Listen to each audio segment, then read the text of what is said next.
I thought I'd give you a couple things, talk about the department, talk about Princeton, answer some. I always feel the need to answer very specific questions.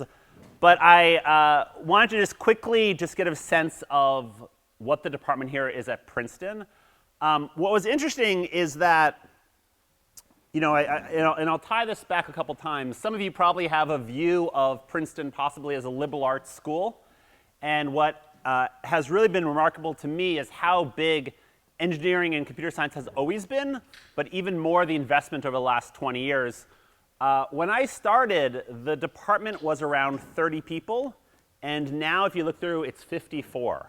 So you'll see this constant thing that basically computer science is really one of the largest and most important departments here at Princeton, and we'll touch on this. In fact, people don't realize it, but it is the most popular major for undergraduates as well, which might not everybody be aware of. Anyway, I wanted to touch on there's really an area of across lots of different areas of research, and some of you will be meeting probably if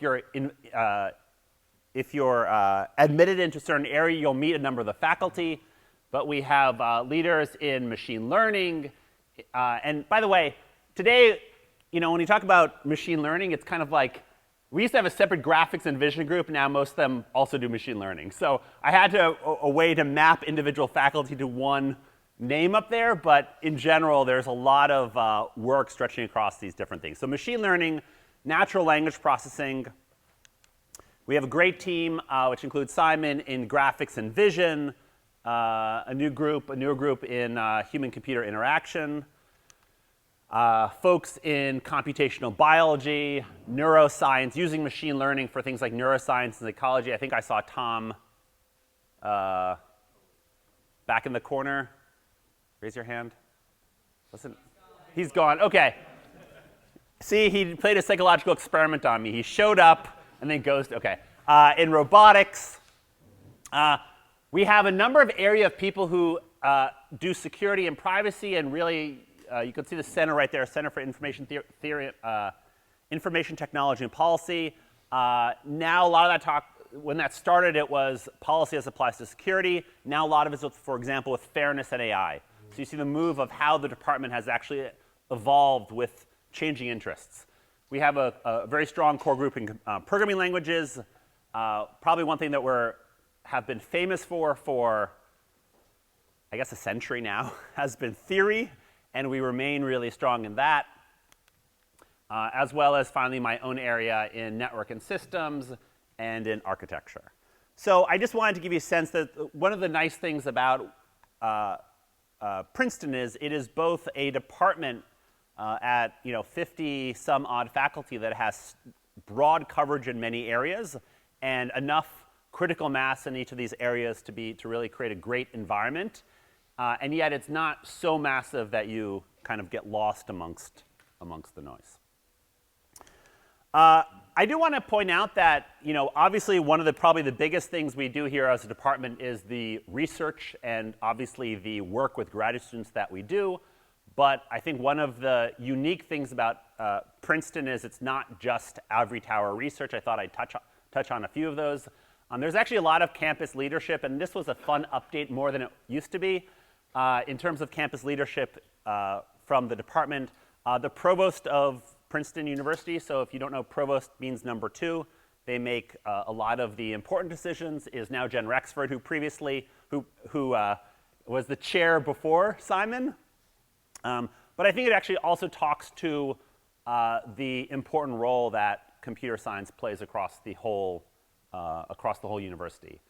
We have other folks like Arvind, who's the director of our Center for Information Technology Policy, Sanjeev Arora, who's the director of our Princeton Language and Intelligence, interdisciplinary work that's touching a lot of really emergent areas now of AI, and JP Singh, who's the director of the kind of Princeton decentralization, a lot of things around cryptocurrencies and the future of finance. There's also, you can see leadership outside the department. Margaret Martinosi in architecture actually just returned from, I think, a 4-year stint as the director of SIZE is the part of the National Science Foundation that runs computer science. So she basically was the head of computer science for the NSF. Ann Felton, who just recently went emeritus, was the deputy CTO under Obama. And Jonathan Mayer was just announced is going to be the first chief AI officer and the first chief science technology officer for the US Department of Justice.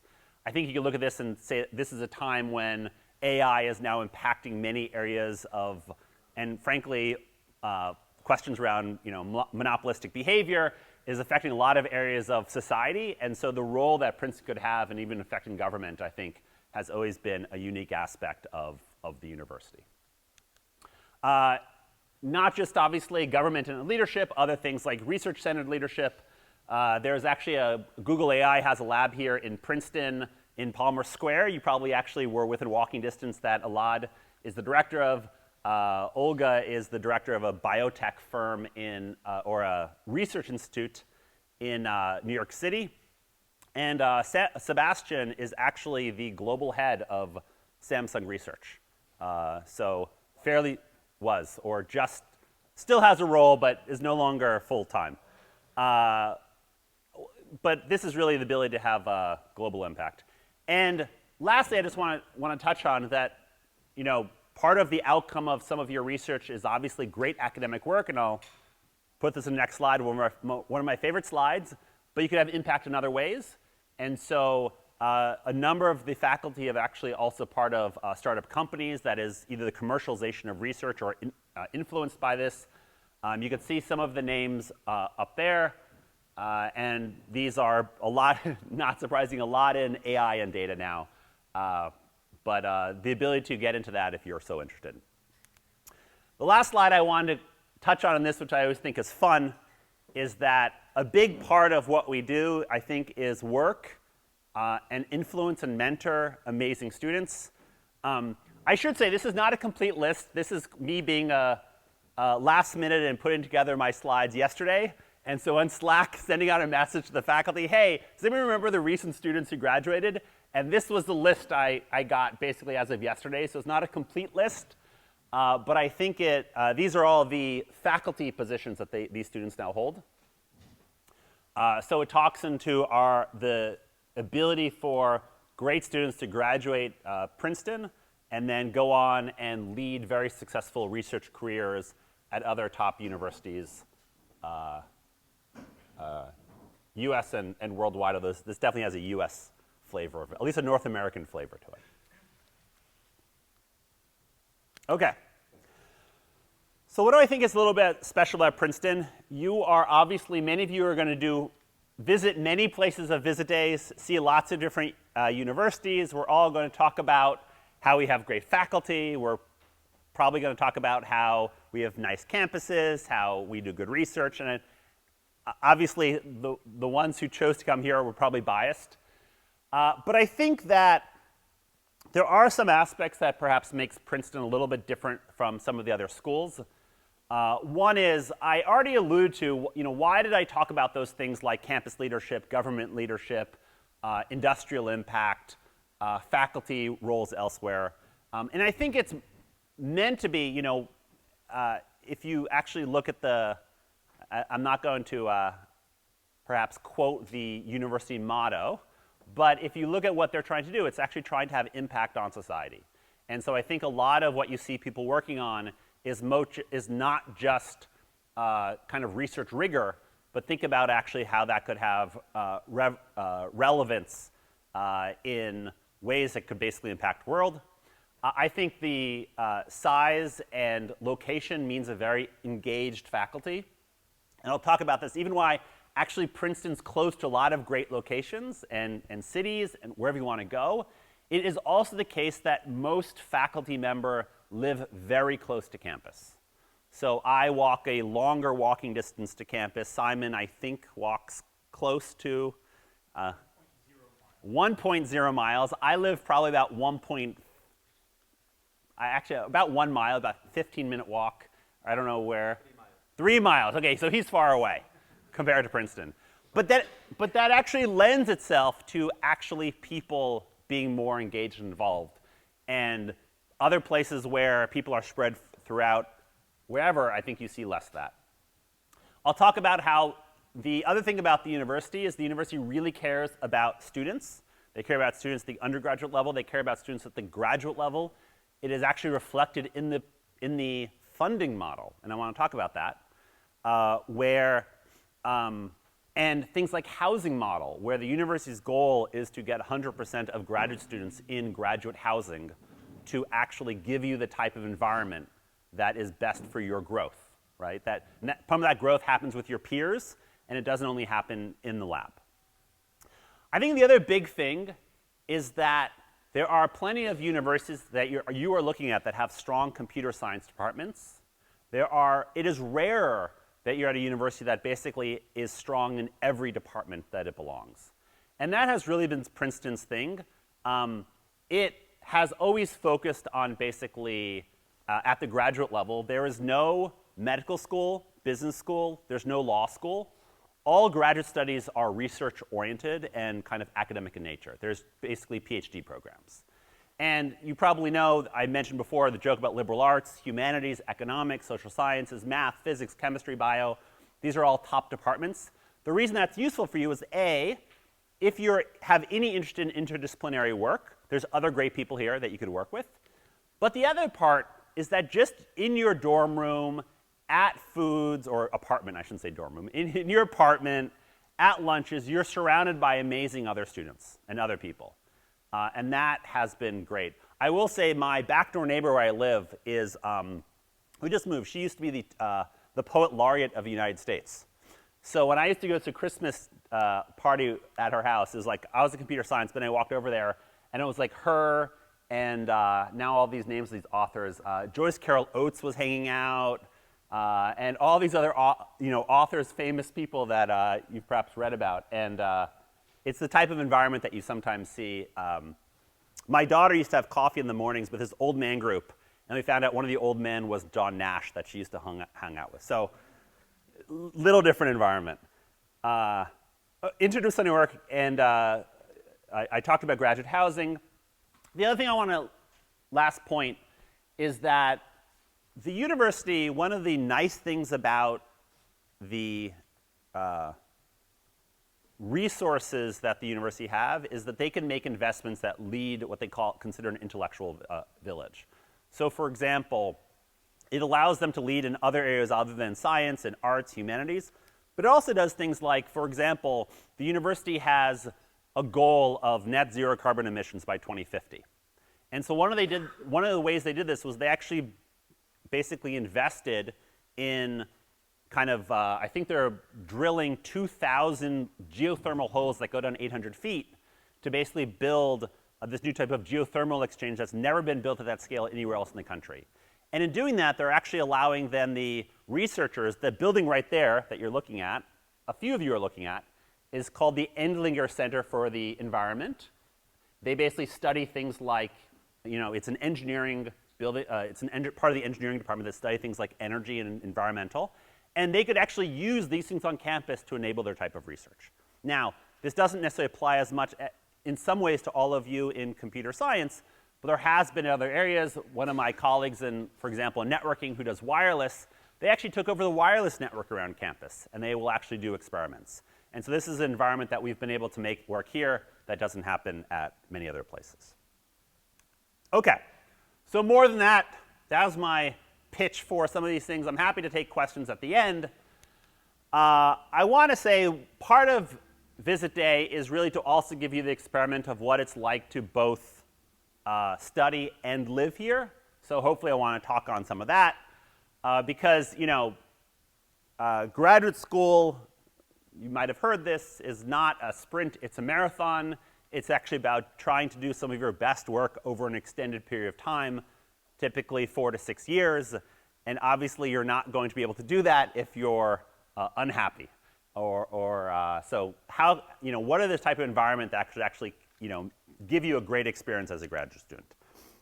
I will say many of the different questions. We will take questions at the end.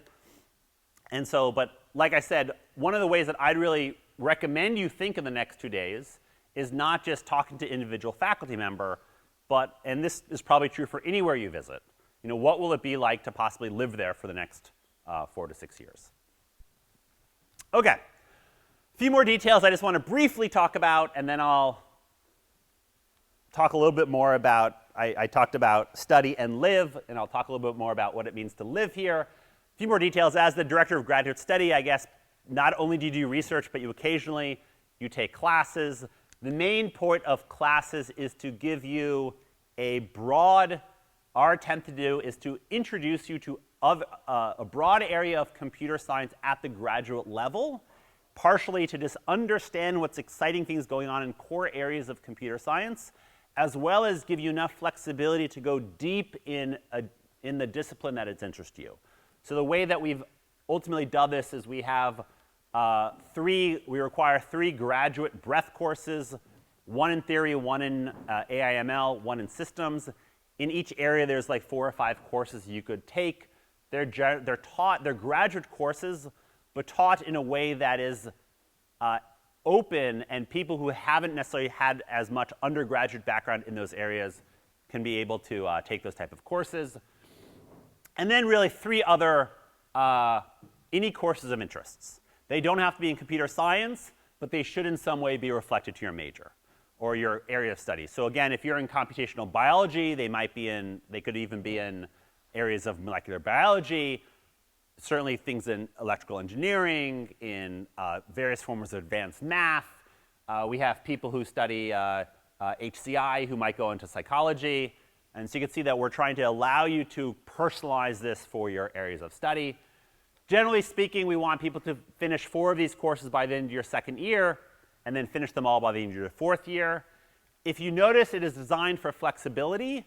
I want to point this out because I always get credit. Many of you probably have master's degrees. We do not allow transfer credit. And the purpose of this is because we believe that even if you've had a master's degree, there's probably plenty of things that you're still a student, and part of what it means to be a student is not just to disappear into a lab and write that individual paper, but to still get a breadth of knowledge. You'll have the rest of your 30-year career to focus on your narrow area, perhaps. And so we think that there's still value for taking these type of courses during your time here, but have been, again, designed to give you a lot of flexibility in how you do that.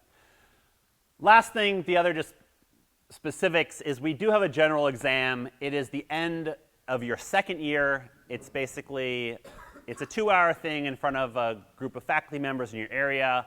It's 1 hour of our basically research presentation that you've been working on, kind of like an extended conference talk. It's an area that's kind of Q&A on your research area. I will point out, we have close to 100% pass rate. What is important to say is that every student who we admit, we actually want to have you succeed and have you finish in 4 to 6 years. In fact, internally, this is not true about every place. We do not do admission by a central admission committee. We do admissions really at the individual group level in the research areas. And we require multiple faculty basically put their name by each student. So before you come in, there's multiple faculty who said, this is a student that I would want to work on. Now, of course, you could show up and like say, hey, I'm not interested in doing any of this. I want to like go fly fishing or something. That might change their opinion. But there were people who wanted to work with you, right? And funding, housing, whatever, is all designed that we expect each of you, and we want each of you to finish your time here. In fact, as the DGS, my job is to actually make sure that all of you succeed throughout your time here. And the reason I bring that up is that is true at some schools. Some schools actually have a model where, some schools actually have a model where they expect half the students to leave after the generals, right? And they built into their model. So I just want to point out that all of you are at this visit today because there were multiple faculty who were excited to have you here. And part of our goal is to make you successful while you're here at Princeton. Last thing in terms of requirements, all students are required to TA 1 or 2 courses, typically your 2nd year. I want to point out that unlike very large state schools, our classes they're large for Princeton's perspective. Like 100 people classes is considered very large for Princeton.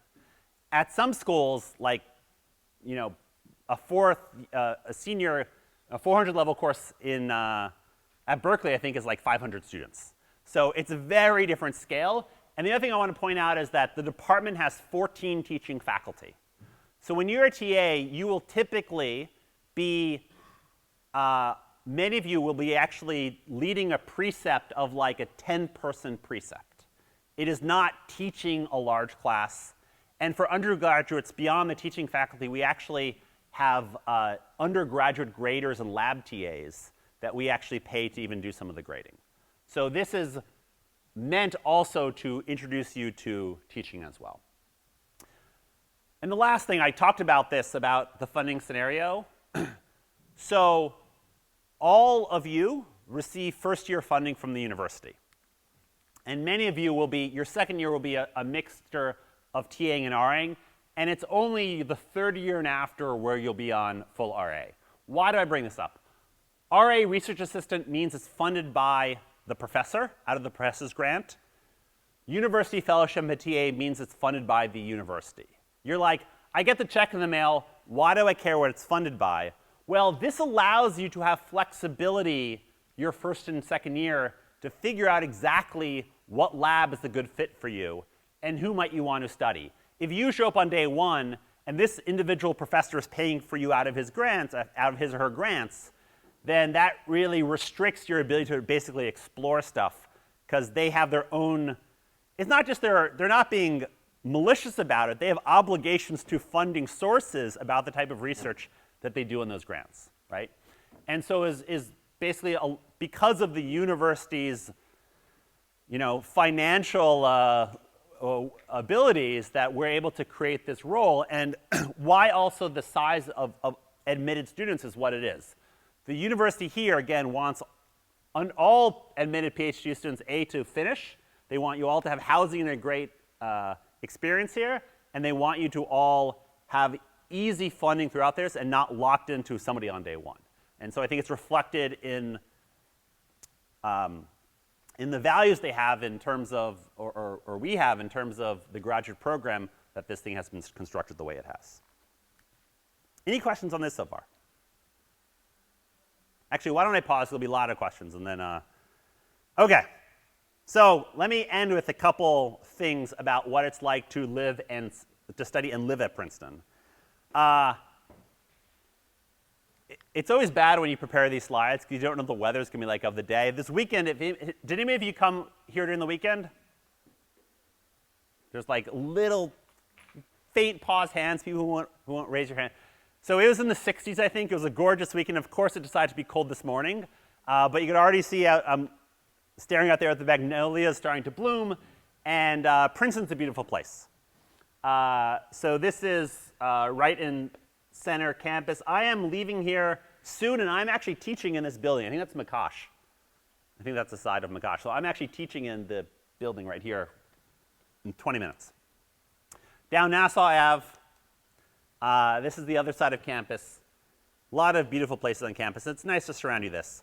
But beyond that, I think you'll be surrounded by very amazing people. In terms of housing, I know where would actually live.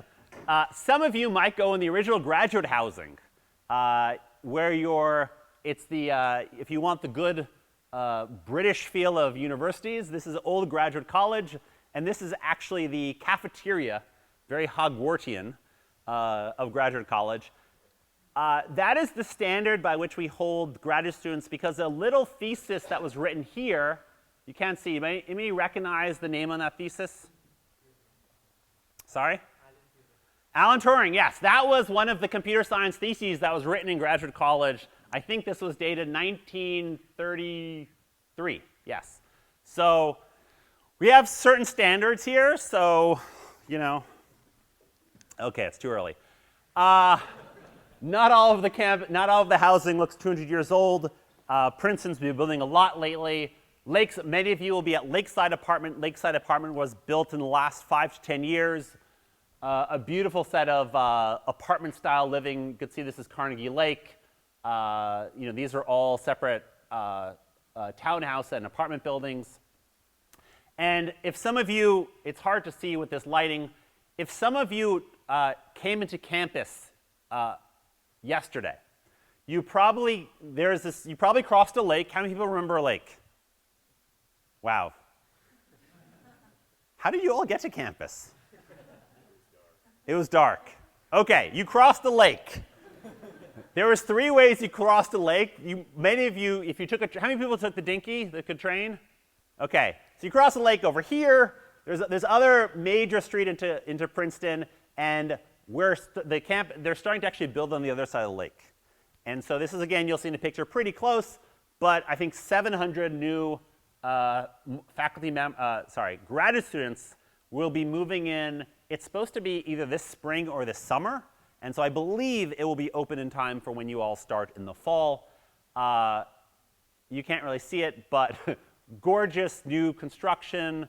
I want to say it is a far cry from the type of asbestos-laden apartments I had in graduate school.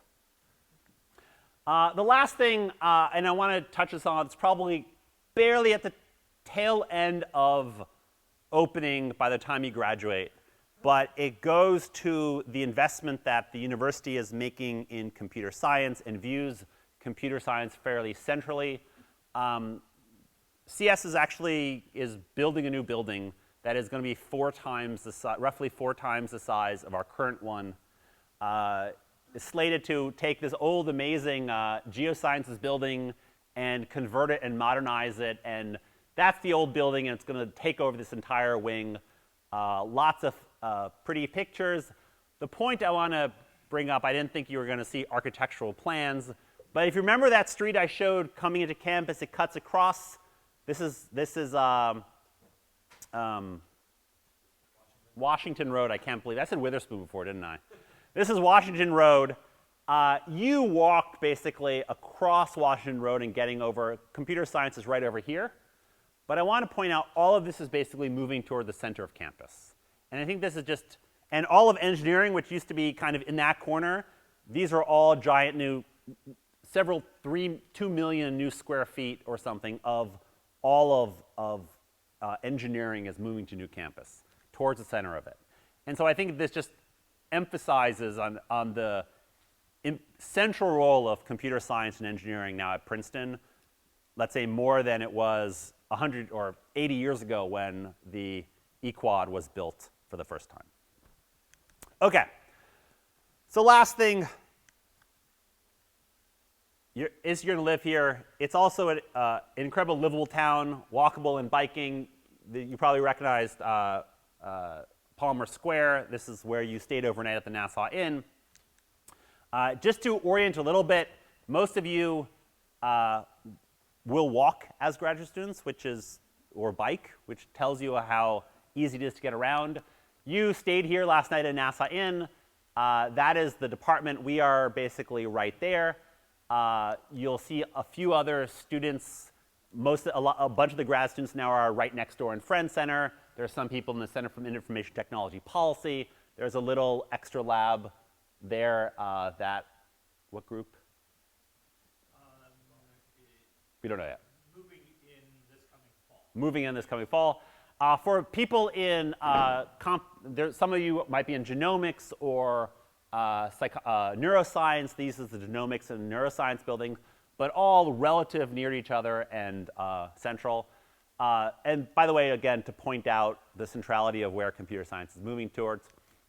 In terms of living, many of you will be in Old Graduate College, in Lakeside. You can see this is the big lake, barely. I didn't prepare this for the right projection, but you can vaguely see this dark area here is a lake. This is that Lakeside apartment. This is an old Google Maps slide, so you don't see it, but this is like the new campus. So while it's over across, you're just a quick walk across the river, and you're basically throughout campus. I mentioned the Institute of Advanced Study, where people like Einstein were. That's actually located right here, so it's about 2 miles away, I think.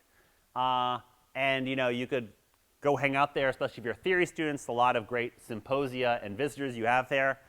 But also walkable, bikeable. If you look at this lake, there's actually walking and biking paths. These walking and biking paths go about 20 miles north and down to the Delaware River in Trenton, and then go up another 20 miles up the Delaware coast. So I say that because, I actually live right here-ish. So like this is like a 5-minute walk for me. So you have a beautiful ability to get outside, and I think this is the part I like. I actually like to be outside. So again, even though you have this great walking thing, all of these pictures, this is on our lake. This is about 10 minutes away. There's a lot of the ability to be near nature if that's important to you as a graduate student. I know it was to me. And if you're a little more adventurous, sorry, my slides didn't progress the way I expected them to. All of these are about 20 minutes away from here. You could kind of go up to the Saralown Mountains. You could go hiking in the woods and actually even some bouldering. About 20 minutes south of us on the Delaware River are these great towns called New Hope and Lambertville that you could explore. Grounds for Sculpture about 15 minutes away, one of the great outdoor art galleries of the US, I don't know what to call it. 20 minutes north, Duke Farms, large, Duke University, their initial home base was here in New Jersey. And you could actually, again, be outside, bike, walk, all these things. And if you're a little more adventurous, this is about an hour and a half north of, or 2 hours north of here for,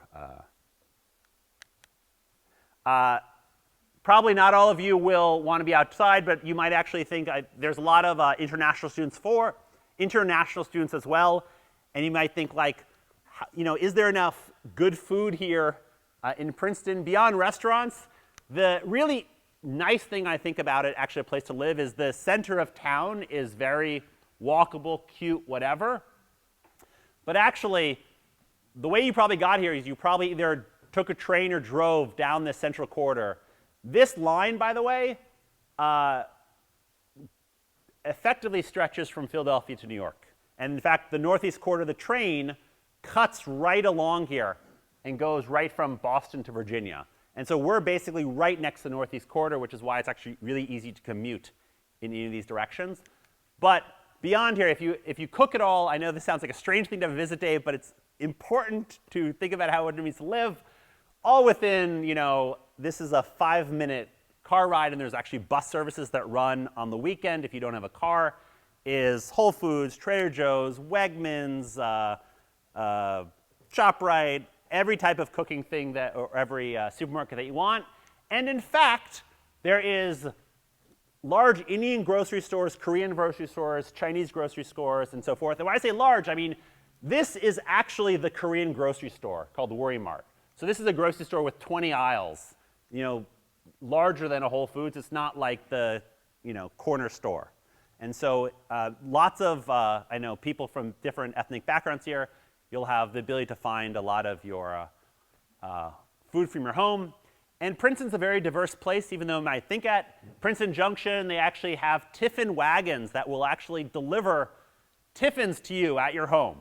Large South Asian population here as well as East Asian. And if you are looking for great dosas or good authentic dim sum, 20 minutes north in Edison has a lot of amazing stuff. Okay, and I kind of was already alluding to this, but the great thing I think about Princeton in terms of location is it's basically 1 hour from the beach, 1 hour from Philadelphia, and 1 hour from New York. You don't have to do this. You could spend your entire time here at the university, but I find myself doing that as well, and hopefully you, during your time here, will take advantage of that proximity. This is the Jersey Shore. It's not all snooky. It actually has really nice beaches as well. Philadelphia, a greatly underappreciated city. I was actually spent the day there yesterday. And of course, many of you, at least are some familiar with New York City. Okay, last thing. I am super spoiled when it comes to travel. I have not flown a layover in 15 years. Basically, between Newark and JFK and a little extent Philly, you could basically fly almost direct to basically any large airport worldwide. And so that, especially for people traveling for work, to go home, that I know you talked about coming from, you can fly direct to Geneva, you can fly direct to Zurich. There's really great flights worldwide, even though you never want to leave Princeton. Okay, so welcome. We hope you stay. I might have gone a little bit long. I will happy to take questions, or if any of you want to add anything.